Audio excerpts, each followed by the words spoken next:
Oh, hello there. Welcome to SharkCast Pod, a podcast dedicated to the greatest sporting club in the history of the world, proven on Saturday night. The Cronulla Sharks. This is SharkCast Pod. My name is Sam Shinazzi, an OG from 2015, supporting the team for a lot longer than that as I fix my camera up.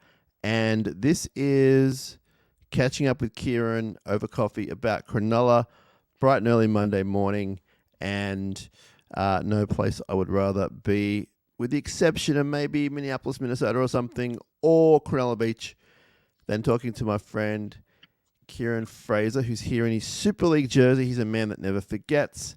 And we're just going to jump straight into it, although I would like to say welcome and hello to our friends at Dyson Logistics, the Royal Motor Yacht Club in Port Hacking, and Jason Hawes at Cripps & Cripps Real Estate. I should have fixed this camera up earlier. Kieran, good morning. What a great morning it is. It's brisk, it's clear, and we are kind of top of the table. How are you?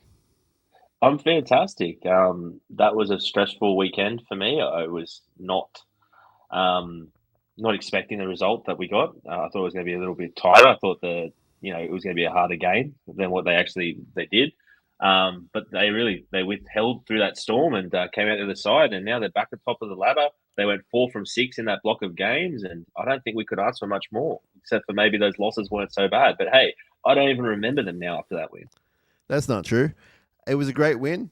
I myself was quite apprehensive about the game, just the fact that, post-origin games, you never know what's going to happen, who's going to back up, who doesn't back up. We knew Nico wasn't going to. That was fine. Cam McInnes did, and he played a really important part. And I think importantly, some of their guys were pretty bruised and battered, and that helped us. It doesn't mean that's why we won, but because I thought we were the better team, but that helped us. So the whole origin thing that I've been batting on about for months and years kind of went our way for once, and we were able to get that advantage without some of their forwards there. And let's face it, guys like Carrigan, Payne Haas, they're superstars of the game. The fact that they had limited minutes was positive for us, but taking nothing away from that team effort from the Sharks. 1-17, absolutely phenomenal, which we're going to get into, and we'll talk about some other fun stuff along the way. But the Sharks won 22 points to 12. All the stats are pretty good. I love the fact that we've got 26 missed tackles. We can bring that down, but that's a big improvement on things. Kieran, we didn't concede a point in the second half. Let me throw this one at you. We have not conceded points. We've kept teams to nil in 5 halves of second halves of football this year, the most of any team. So we come home strong. We know how to defend our line on the day. And I thought that was super impressive because you think about that game on Saturday night and it was tight. They had one good try to start with. The second try was a deflection.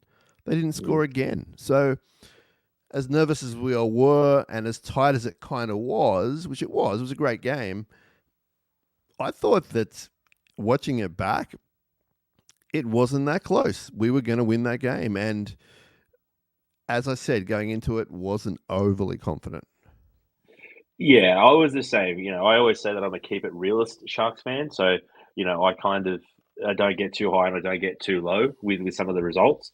And when I looked at this block of games, the Broncos game really worried me. Again, we don't seem to win at Suncorp, but now we've got 2 wins this year up at Suncorp. So, again, that's another hoodoo broken. We won in Canberra this year. We won in Melbourne this year. We've now won in Brisbane twice this year. These aren't Sharks-like statistics that we normally see. I saw a stat that said we're 6-1 versus top 8 teams this year, right? So again, that's all we've played every team in the top 8, and we're the other team in the top 8, right? And we're 6-1 in those games. So whilst they didn't have that great performance with some of the defensive stuff against Penrith, I thought against the Broncos they really were able to put it back together. And again, look like that team from those games, like versus the Roosters and versus the Storm, where they just kind of knuckled down and played really direct in that power game. And we spoke at half time actually, and the Sharks were down. And we both were sort of saying, well, after a bit of a flat start where we were kind of thinking maybe that they need the bye, as soon as those forwards started coming off the bench, that just changed the whole momentum of the game. Talakai, Hunt, and we'll get into it later, but those guys were unreal for us off the bench. And when you look at that Broncos bench, they didn't get anything from it. And by the time that Carrigan and Hats came back on the field, the game was pretty much iced. So I'm dying to watch a replay. I haven't seen a replay of it yet, but I think it'll be really good to watch it in a stress-free environment. Yeah, it is. It's really worth watching. It's a good performance by this team. Our colleague Josh Bolling called it a famous victory, and I kind of went to him, it's not famous for me, but it's really, really good. But in hindsight, I know where he's coming from. It was backs against the wall. No one had us winning this game. No Nico. All the things you talked about. And we got it done. And we got it done definitely not easily, but a 10-point win at Suncorp is pretty good. I want to start with the halves. And on the post-game review episode, I probably undersold Trindle a little bit, having not watched the replay. And in some of our messaging, I probably undersold him, but he had a really strong game. There were a few errors in there, like there was for a bunch of players. But Trindle was a lot better in hindsight for me, watching it back, studying it, than what I thought. I thought on the night, he was like a 7.5. He was closer to an 8, possibly an 8.5. No more, but probably no less. And he really impressed me. And I thought Dan Atkinson played a great role as well. Some of his kicks were really great, and he's running. The one thing about Dan that I'm noticing is he's not a great passer of the ball, or if he is, he's not doing it much. So I think we need to look into that a little bit more. But they're really throwing down the gauntlet to each other about who's going to take the spot against Nico. They both have really good cases. I think Trindle is ahead, given his history and given his experience. But Dan Atkinson, he's not letting anyone down. He's been unreal for us. And if you look at if something happens to one of those two guys, where do we then go after that from the depth chart? That's it, right? And so there were some real question marks around the depth that we had in, the 6 and 7 spots, because we assume Nico is going to play every week, and you're going to assume that Trindle is going to be playing well enough to keep his jersey. So from a salary cap standpoint, it makes sense not to overinvest in those positions. But a guy like Atkinson has been absolutely unreal for us, and he's slotted in so well. He's doing his job. He defends well. I wouldn't mind seeing him maybe take some goal kicks, because, again, I'm just having flashbacks to those Melbourne games where his goal kicking was unreal. But so Trindle, just on that, let's just get to that now. The only reason I think that Trindle kicked was because of experience. I think he just gets that gig. But having watched what I saw on the weekend, first attempt I can cop. It was his first kick. He sliced it. It wasn't the easiest of kicks, but it went nowhere near it. The penalty goal, you and I probably could have got, and he should have got. Trindle should have got it. I don't want to be one of those guys that goes, well, I could have got that. I probably couldn't have. But Trindle should have got it, and he knows that. And we've seen him miss some from close to in front. So it is a concern, I think, if that's going to be the situation. We've seen Atkinson kick really well, but I think the right call was giving it to Trindle. So I think there's no blame there on anyone, including Trindle. He just has to be better.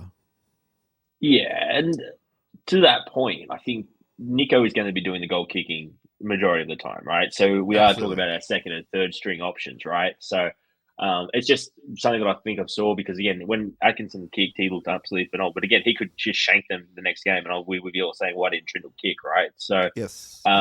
Yeah, that's why you do go with the experience, because, again, it's a pressure cooker, and you're doing it at Suncorp Stadium in front of 30,000 people, something like that. It's very different to doing it on the road down in Melbourne, which is still pretty daunting, but a little bit different. But Trindle looked like he was back again. He had such a long layoff between those games, and he came back last week, and we kind of needed him to do everything.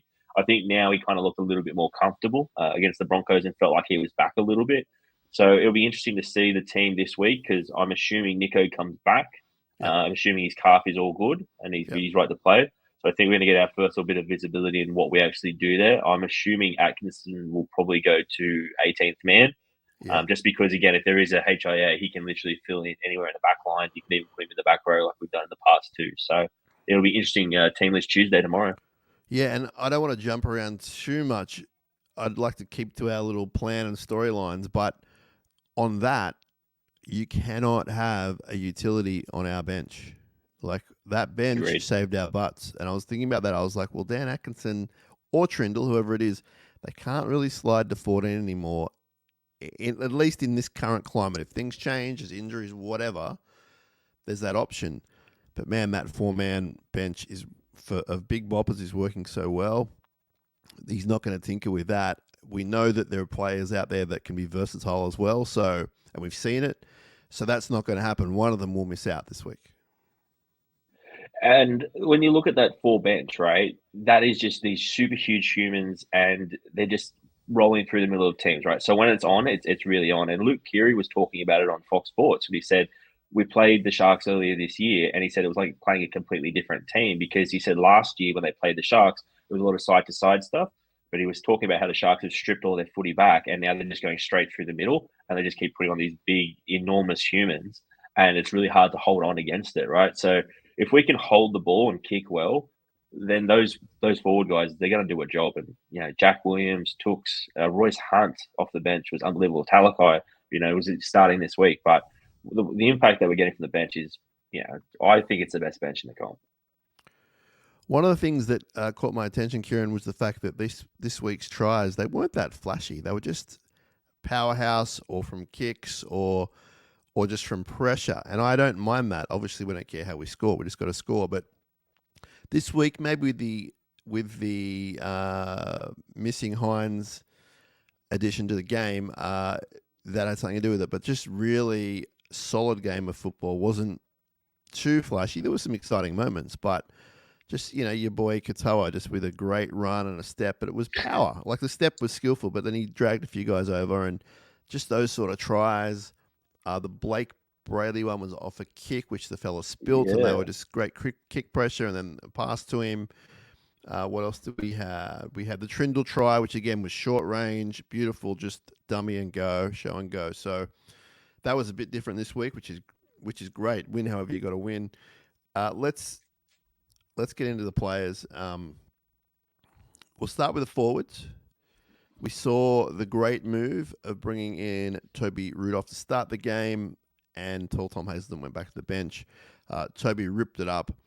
The stats aren't phenomenal, but he just did a job, and everyone saw it. He was strong. He was bending the line and just confident in his brutality. Played for 30 minutes. Loved it. Kafusi, similar storyline, a longer stint of 43 minutes. Britt, we'll get to. Talakai was immense, full game, over 100 metres. Cam McInnes, after Origin, even though he didn't play all of Origin, he certainly felt the impact. He played for 55 minutes, ran for 120 metres, 30 tackles. Tall Tom off the bench played 40 minutes, ran for 80 metres. Jack Williams played for 43 minutes off the bench, 130 metres. Big Chuku played for 9 minutes, but definitely felt the impact out there with 3 massive runs and 4 tackles. And that's just a work in progress. But the man of the hour, I won't say man of the match necessarily, they probably could be, right? Maybe he is. Yeah. 22-minute stint, 6 runs, 77 metres, 6 tackle busts, 10 tackles. Changed the game in the second half. First moments of the game, they get the ball from a kickoff. Fletcher Baker gets it. He makes 1 metre of his run thanks to Royce Hunt. And I watched the replay, and I watched Royce, if you watch him on the replay, and he's a man possessed, but he never looks out of control or like he's going to rip the guy's head off. He just had a job, and that was the job to just get this guy. And they start their set 1 metre out. He had some great moments in that game. Really happy for him.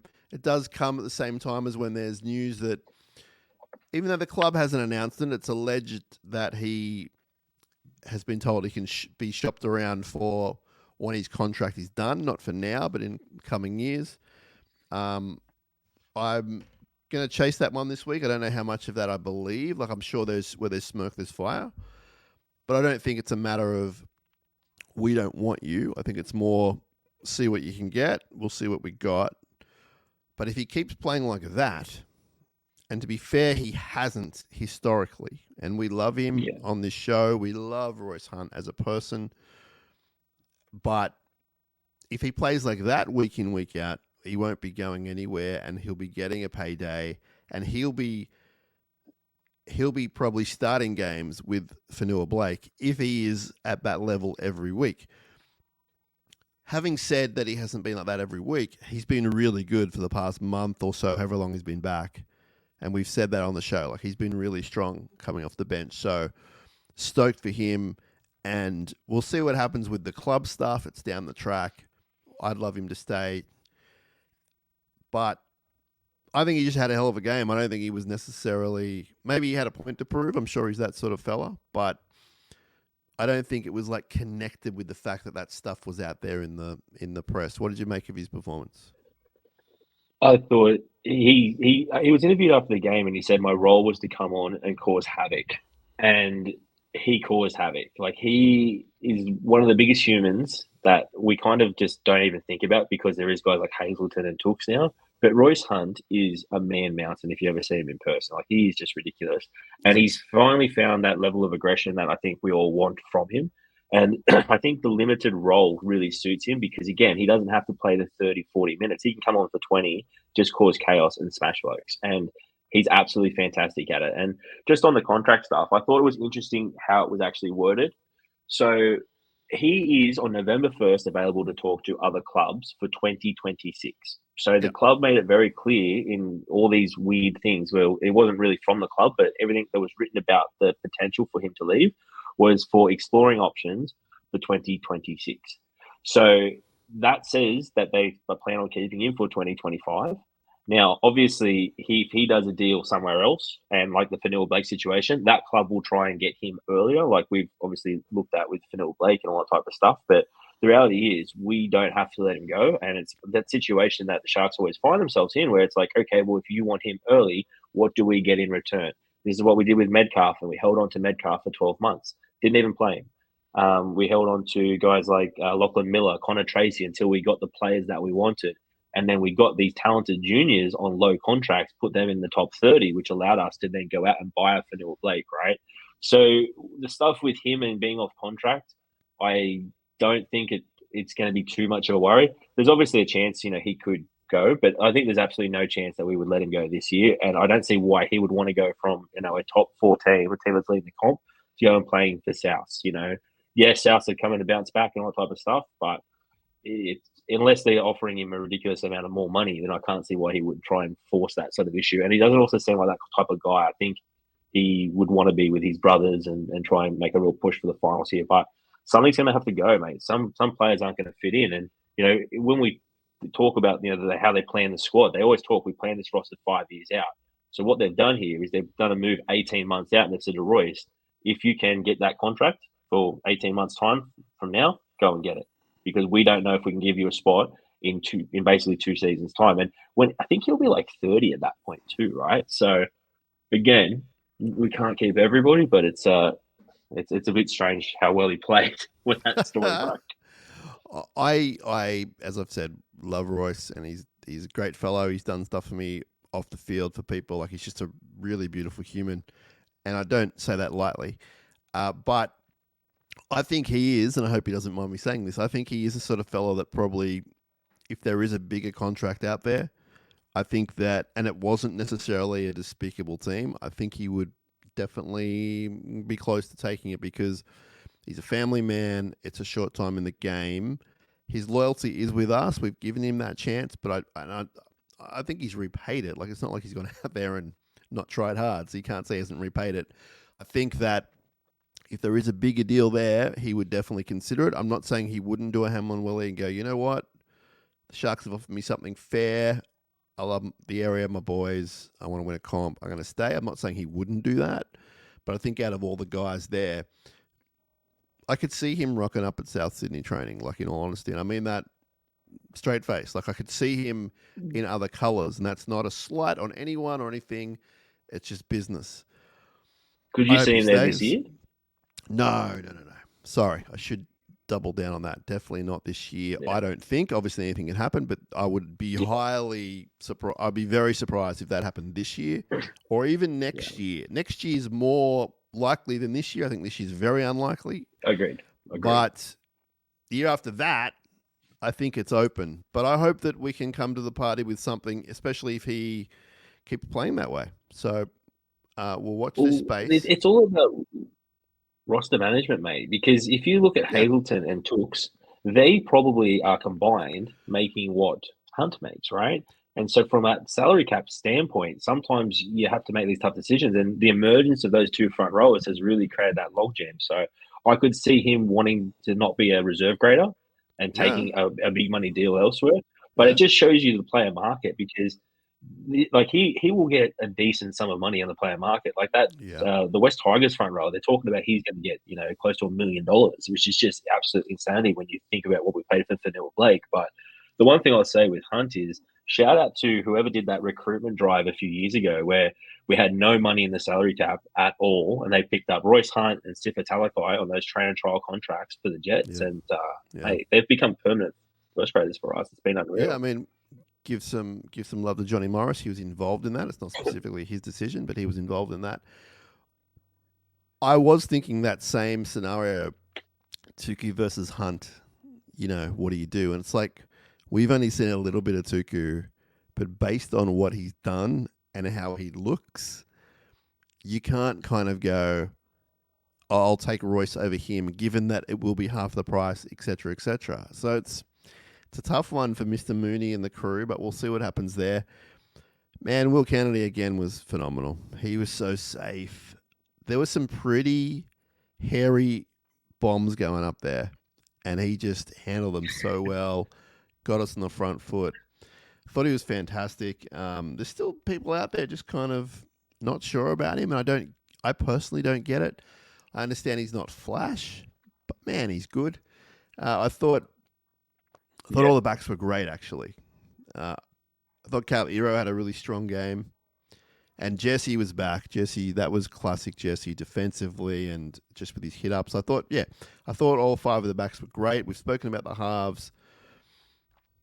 I thought on replay when you see it, Kieran, Blake Brayley, sneaky good game. Really good game from Blake.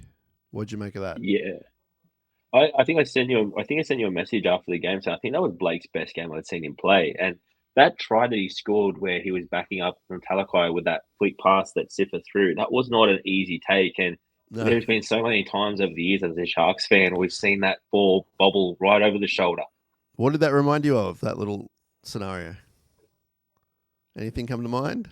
I can't remember. No. Roosters, was it Roosters final the other year, last year? Oh, that's right. Was that the Yeah, game where last year. all he had to do was sort of get it anyway? Yeah, he had a Yeah, great so game. like that's what gave me that fear, right? That fear of that bubble and all that type of stuff. But his defense this year has been great. He it seemed like he took over the team in attack like he did in the Storm game. So Some nice runs, if we yeah. can get him firing, then yeah, his running game this year has been nothing like it has in the past. It's a completely different player at times. Now, Britton Nickera, I think, had a better game than what he's had in the past few weeks. We're still seeing some, I think, untimely discipline things. There's a really bad flop. I know it's one incident. I don't want to make too much of it. A few penalties, a few drop balls. I'll say that his run meters were up. He ran for 123 meters this week, and that's pretty good. Like we wanted more, he gave us more. He made 40 tackles, missed one. I'm not that's actually a pretty good game now. I look at it, but I think he just needs It's a lot of to tackles. sort of play a little bit smarter, and we back to the Brit that we love. But definitely a better game than he's had for a little while. Yeah, and I think with Nico being in and out of the team, it's kind of stifled his attack a little bit because he does so much off Nico, and Nico's missed a fair few games. It feels like this season, maybe 3 or 4. So, and he also had that suspension as well, right? So he's finding his groove, but the 40 tackles is what stood out to me. That's a lot of tackles to be making on an edge, and again, that's just protecting his half that he's defending next to as well. So, yeah, Yeah. he did a great job of that. So as far as stats go and that kind of thing, the Sharkies, we are top 4 for points scored, top 5 for tries scored, top 5 run meters, top 3 tackle busts. Defensively, it's pretty improved. We're conceding the third fewest line breaks. More importantly, we're conceding the third fewest points, third fewest tries. Offloads, only Brisbane is conceding more, so we're still not great there. Although on the weekend, I thought there was improvement. Here's what I'm liking, Kieran. Second best completion rate to the Warriors, and it's super close. Wow. Third fewest errors. So those little things are starting to really, really improve, and that's only going to help. Yeah, well, that's surprising to me because it feels like I'm always seeing errors, but I think it's when it rains it pours. I think if there's an error, there tends to be like a few errors from the Sharkies. Oh, Jack Whereas, Williams made one on the weekend, and the internet exploded. Boom! oh, well, I think Oh, with the he's Jack back. What's one, he doing? Ah, get rid of him. it's so frustrating because it's the same ones in like the same time of games and the same points of the field. Oh, So I'm every not time he saying it's does it, good. I'm not saying it's good, but the reaction is just it gets unbelievable. compounded. Oh, It mate. gets compounded, and for what he's done this season too. But you saw a conscious effort from him after that. Every time he went and did the play the balls, I think his next run, he was Yeah. really careful with putting the ball down. And he had a tackle turnover, didn't he, as well, after one of the drops? Like, He he's doing forced all an right. error straight away, Yeah. right? So And the boys got again, the around him. defense was unreal, and it did seem like there was a real conscious effort to wrap the ball up. I really noticed that, and they were always sending numbers in, and there was times where the referee wasn't calling held, and their first try was off a really long time where they weren't holding the ball. And after that, it looked like the Sharks sent a message out and said, right, well, if he's not going to call held, send numbers. And if you look at a few times, the players were held up, and a fourth man would jump into the tackle and really just make sure the ball was secured. So I liked what I saw there. Yeah, I thought it was a well-coached game as well. I thought Coach was all over everything as far as interchanges and as far as just gameplay, like you said. A few calls probably went out to change the game. What about you? They were getting all the calls, and you were like, geez, I'd love a 6 again here. And I was like, it's Lang Park. You're not going to get anything. And then we got like 5 in a row or something. Didn't score, but, that was hilarious to me. But great game. It's going to be an important one. We look back after we win the title this year. It's going to be an important one, I reckon. One that we look back on and go, well, the tide changed there. And I can't wait. I mean, maybe when we're in Las Vegas, we'll be talking about winning the title and just the party won't end. Wait, did I say Las Vegas? Oh, I didn't mean to say that. Strongly rumored, now we can talk about it. The big elephant in the room, the big matzo ball hanging from my beard. We're looking very strong, along with Penrith, Canberra, and the Warriors, like we're going to be selected for Las Vegas next year. Now, I have to point out, not confirmed as we record this. So I believe there might be some news. What week is it today? What's the date today? I think maybe The next 10th. week. I think next week there might be some news. I believe they have to confirm everything this week, and I think there might be an announcement next week. So just stand by on that. But exciting news in a lot of ways. I mean, I understand that it may not be your thing, or maybe you can't afford it, or get time off work, or whatever. It's going to be difficult.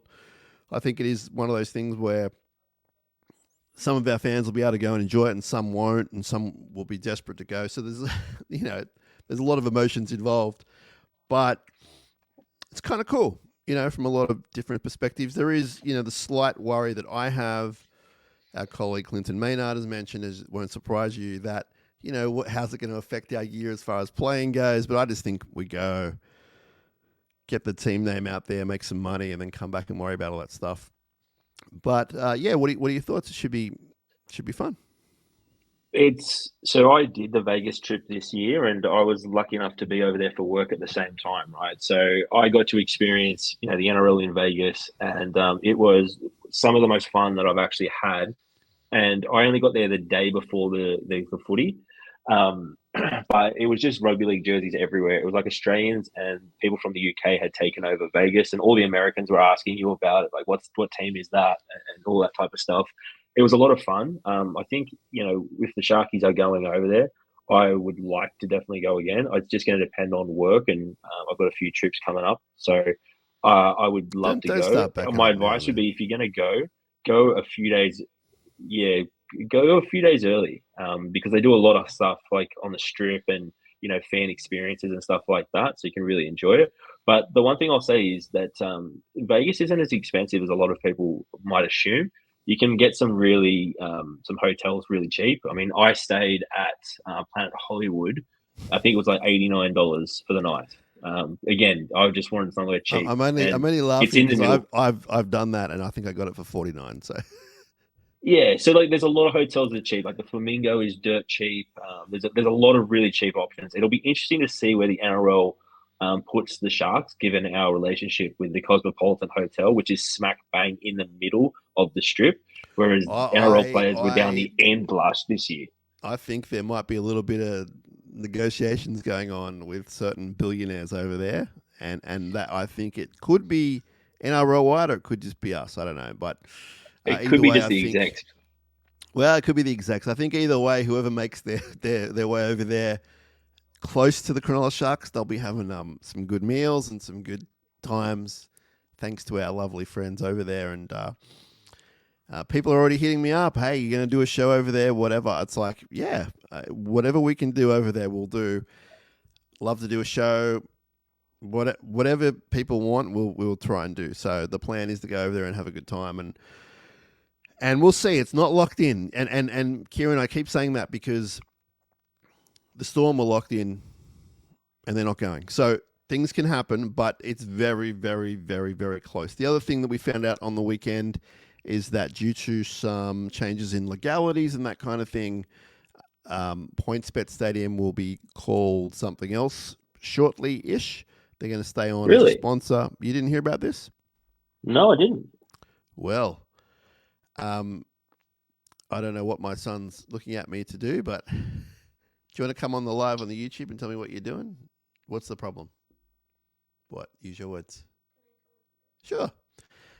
So, yeah, PointsBet. There's a new law coming in, Kieran, and it's about gambling and sponsorship and advertising. So go Google it later on. But it looks like PointsBet will definitely be staying on as a sponsor, but we're going to have to change our stadium name, it looks like. And I think it might be as soon as next year. Oh So wow. we're looking Yeah, I for hadn't heard names, that. Eddinghausen Stadium, Peachy Park, Fraser Field, whatever you like. So, yeah, that's going to be happening though. That was in the press. Dino was talking about it. It's actually happening.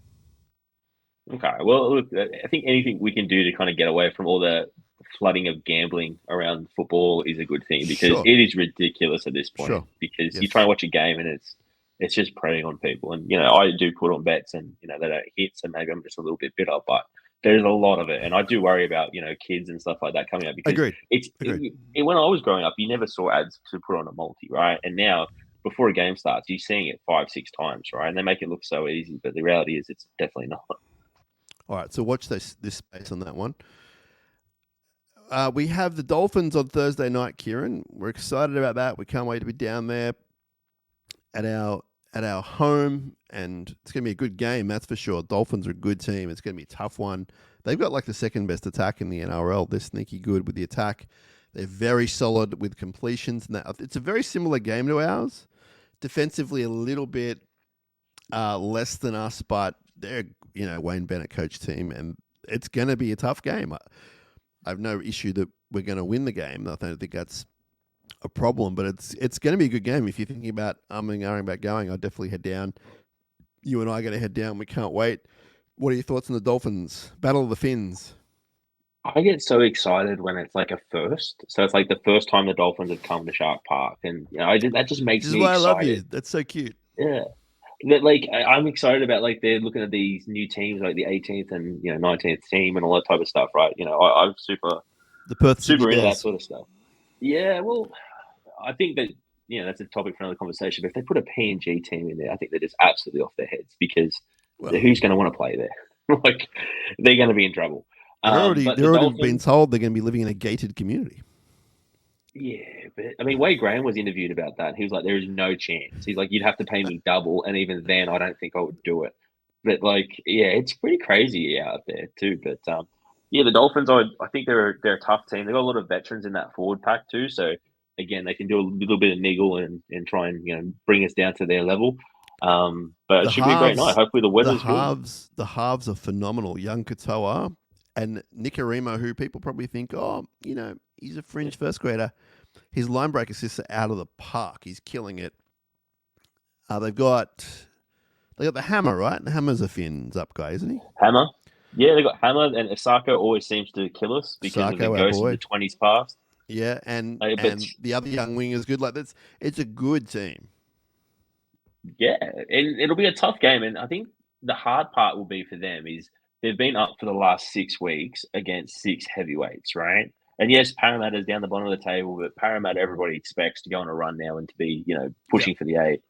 And so you've got this Dolphins game, and then you've got the bye. So it's going to be hard to try and make sure everyone's focused and switched on because they have a Yeah. really lengthy break from that Thursday through to the next game, which I think is a Saturday after they play, right? So they're going to get almost 2 weeks off, which is pretty rare in this sort of season, right? So hopefully they can take advantage of it, leave nothing out there, and just get a good rest because they do need a rest. Some of those forwards, you can tell they're tired. I think that'll be the message from the coach. It's just like, boys, we're almost there. And even from the senior leadership guys, we're almost there. There's one massive game to go. Let's treat it like a finals game. There's a very good chance they'll play this team in the finals. That like the Dolphins will be there, I think. Yeah. And Dolphins are going to be hungry to win, and they can score points, like I said. So it's going to be a very competitive game. But I think, just one more. And as a fan, I'm like that too. Just one more. We'll get a break.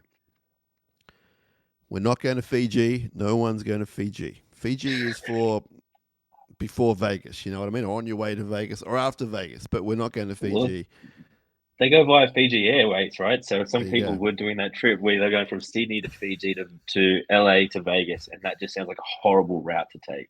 It's a lot of relaxation, though, if you're stopping at those places. Shout out to Fiji Airways for the sponsorship. Just buried you guys. Give us a ticket. So let's come to that time of the week where we hit the random shark of the week. And this is where we test Kieran's memory, knowledge, etc. about his past viewing of sharks who no longer play with us. That's kind of the only rule. They can't have played with us now, but they're not current sharks. Random shark of the week. This lad was born in 1979. He just scraped in as a 70s kid, all right? 1979. His junior club is Twin Willows. Now, in brackets, it says Canterbury. Make of that what you will. Okay? Okay. I'm guessing that's New Zealand Canterbury. There you go. I don't know. It could be. He debuted in the NRL in 2001. So this is the era you like. He debuted in 2001. I can tell you he faced Canberra in his first game. It was in round 7, 2001. His last game in the NRL, short-lived career, was in 2004 at the football stadium in round 4. Bless you, Chester. He played a total of 44 games in the NRL. He had three different clubs. Okay? He finished up at the mighty Cronulla Sharks. So he finished his season in 2000 he finished his career in 2004 as a Cronulla Shark. In 2004, baby. What a year. It says we finished 11th. It feels like we finished 48th. Anyway. No, wait. 04 was Stewie, wasn't it? I take that back. 04 was, I take that back. We're on our way back. We had that really bad jersey. 04 was fine compared to the year before. I take that back. Got to do my Sharks research. So, 3 clubs.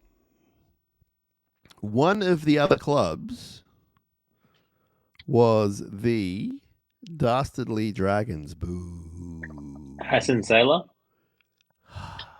Chester, he got it first go. He got it. Well done. Hassan Sailor played for the Tigers 2001, 2002. 23 games in 2002. Dragons 03. Sharkies 3 games in 04. This week's one, I need to do better than this. That was not much, was it? What are your memories of Hassan? What are your memories of his? I remember there was a bit of an uproar when he was signed because there was a lot of people that didn't want us buying players from the Dragons and all that type of stuff. which is just ludicrous. It was a time where we were really skinny on outside backs, and he had experience, and he could actually have helped us because '04 our wingers would have been Cavell and Reek. I want to say, or was Reek off to the Tigers by this point?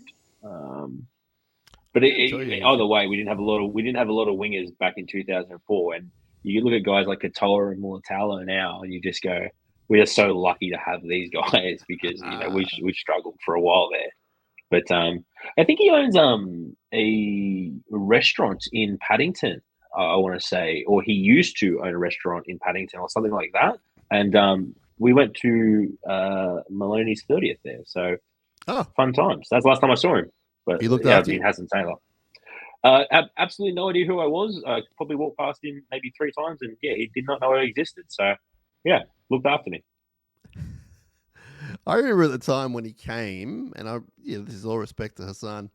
I just thought, he filled the gap. Like he wasn't going to be a lifer. I understood that he had experience, and that was at that era of Sharks where we just sort of were buying guys who'd played. Oh, you've played some footy. Come down and have a run, and he played a few games for us. Like, that kind of sums it up. I think he was sort of solid and no more. I remember I wasn't a huge fan of his work, but he put on that great jumper. He was one of us for a year or so, or a year. And there you go. This week's Random Shark of the Week, Hassan Sailor. Have I disappointed you? Was it too easy for you? No, this is my sweet spot. This is a lot less dead air, right? But I remember when he came across, this was at the same time when there was rumors that we were trying to get Brett Dallas, who hadn't played in the NRL for since 1999. Right. I think the year before 2003, I think we even signed Matt Sears to play reserve grade. I think he lasted 2-3 games. So this is a real sweet spot of absolute desperation of the Sharks, and I absolutely love it. So let's stick with this era because I can work with it. We're not sticking to this era. So 04, in no particular order: Aiken, Bailey, Beattie, Bickerstaff, Bird, Bosnich, your man Dumas, Frunze, he's more of a centre, Gallen, Galloway, Gibson, Greenfield, Hilda, Eismunger. There's a couple here actually that I want to say because they're going to be Sharks of the Week, I reckon. But actually, I can't even say those guys. Well, we had the great Nathan Merritt and refused to play him. Wasn't that Matty Rick was there. Matty Rick was there in 04. David Simmons was there. So a few wingers, a few choices. But the Nathan Merritt thing was weird, dude. Like, maybe they just thought he didn't fit their power style or whatever. I'm not saying they had a power style, but I remember him just carving up in reserve grade. He came from Souths. It was always that weird thing too, where you're like, he clearly fits at Souths. Like his whole life is Souths. They love him. He loves them.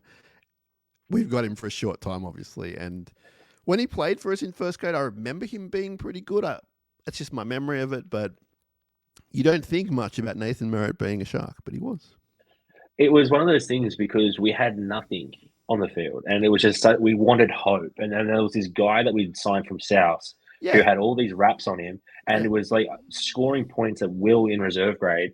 And we're looking at our backline, which was not sexy, which was not scoring points, and we're going, how can we not be playing this guy? And then he was gone. And then as soon as he went to South, he started going on this record run where he was scoring all these tries in really bad South Sydney teams. So I think the original plan was he was going to be fullback to replace Peachy, but then they went down the Simmons route. But the quote was Simmons is the next Peachy. So I don't know if that was true.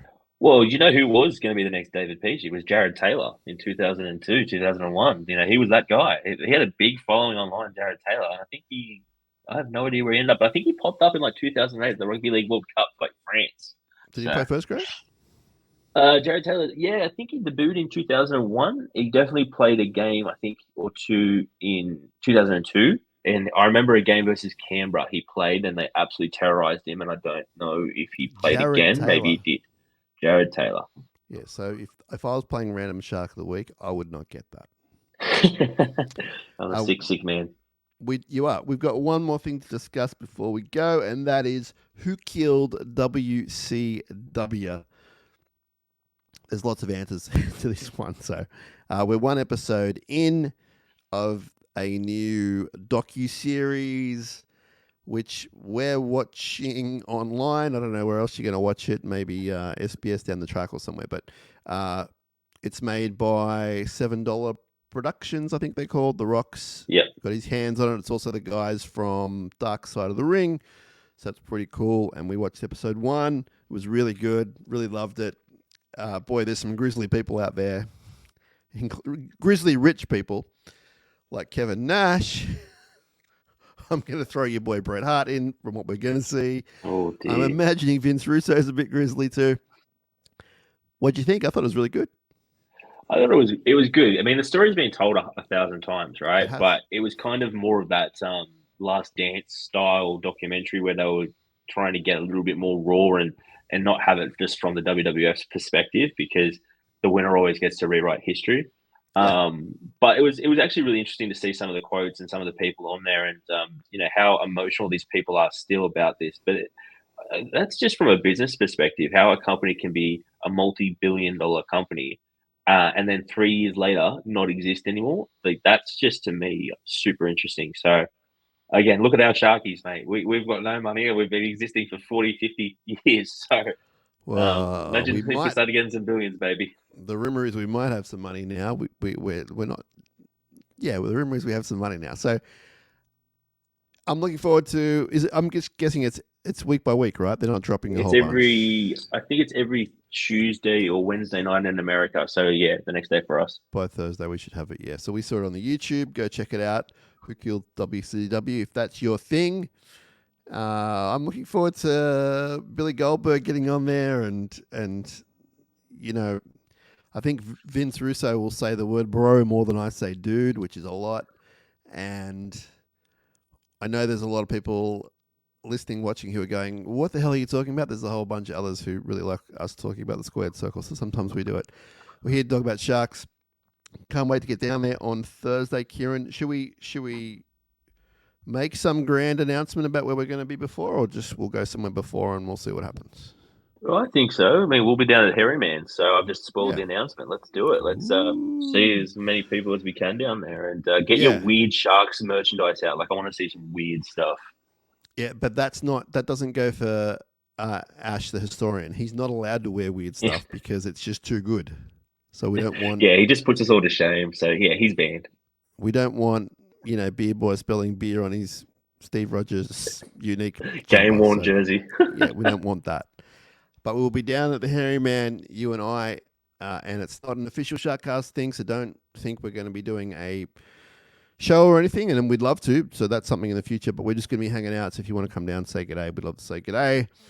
If you want to just go experience their great experience at the brewery and not say g'day, that's also perfectly fine, because it's a great place to be. It's probably the closest thing we'll get to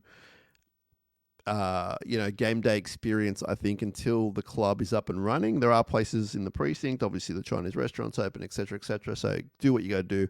We'll be down where we're going to be and have a few quiet drinks. You can have Coca-Cola. They've got soft drinks. I believe it's somewhat kid-friendly as well, Kieran. As long as the kids aren't at the bar, I think you can have kids there, correct? Yeah, and I've seen kids there. I've even seen dogs there. So, maybe if you can smuggle your dog into the stadium, go for it. I love dogs. All right. On that note, we're going to say goodbye. Kieran, thanks for your time. And we'll talk to you all as soon as we can. This is SharkCast Pod. And we are almost first, and it's a great place to be. We're over halfway through the comp now and flying high after a great win against the Broncos. Go back and watch it again. It's a lot of fun. We'll talk to you soon. We're going to play the song, Kieran, because we can. Up, Cronulla. We'll talk to you soon.